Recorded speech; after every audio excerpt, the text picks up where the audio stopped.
تفسیر مظہری سورہ النساء آیت نمبر 12 اعوذ باللہ من الشیطان الرجیم بسم اللہ الرحمن الرحیم وَلَكُمْ اور تمہارے لیے نصف آدھا ما ترکا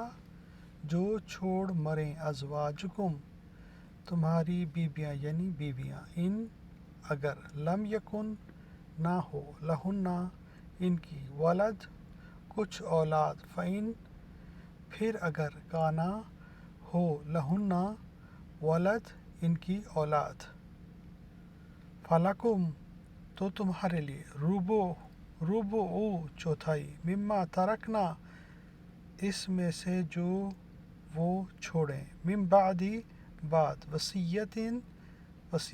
یوصین وہ وصیت کر جائیں بہا اس کی او دین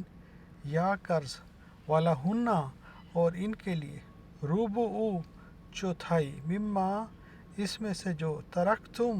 تم چھوڑ جاؤ ان اگر لم یکن نہ ہو لکم ولد تمہاری اولاد فإن پھر اگر کان لکم ہو تمہاری ولدن اولاد فلہن تو ان کے لیے ثمن آٹھواں مما ترکتم اس سے جو تم چھوڑ جاؤ من بعدی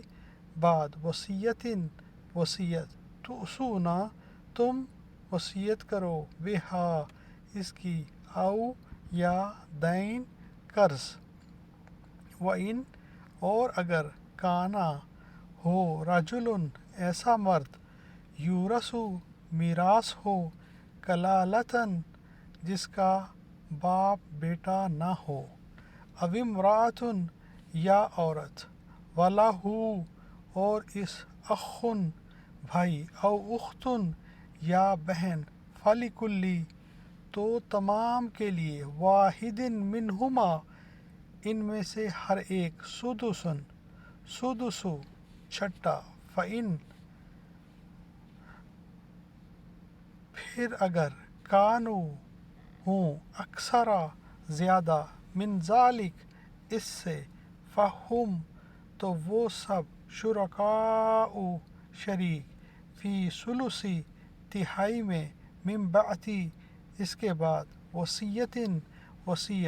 یوصی بہا جس کی وصیت کی جائے او دین یا قرض غیر مضار نقصان نہ پہنچانا وصیتاً حکم من اللہ تعالیٰ سے واللہ اور اللہ تعالیٰ علیم جاننے والا حلیم حلم والا اور جو مال تمہاری عورتیں چھوڑ مریں اگر ان کی اولاد نہ ہو تو اس میں نصف حصہ تمہارا اور اگر اولاد ہو تو ترکے میں تمہارا حصہ چوتھائی لیکن یہ تقسیم وصیت کی تکمیل کے بعد جو انہوں نے کی ہو یا قرض کے ادا ہونے کے بعد جو ان کے ذمے ہو کی جائے گی اور جو مال تم مرد چھوڑ مرو اگر تمہارے اولاد نہ ہو تو تمہاری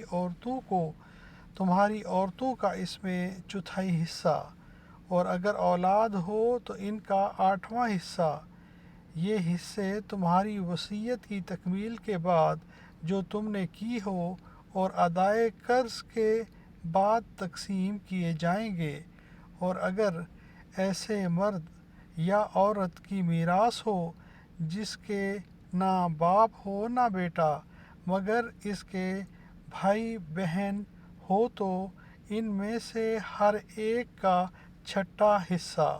اور اگر ایک سے زیادہ ہوں تو سب ایک تہائی میں شریک ہوں گے یہ حصے بھی ادائے وصیت و قرض بشرط کہ ان میں سے میت نے کسی کو نقصان نہ کیا ہو تقسیم کیے جائیں گے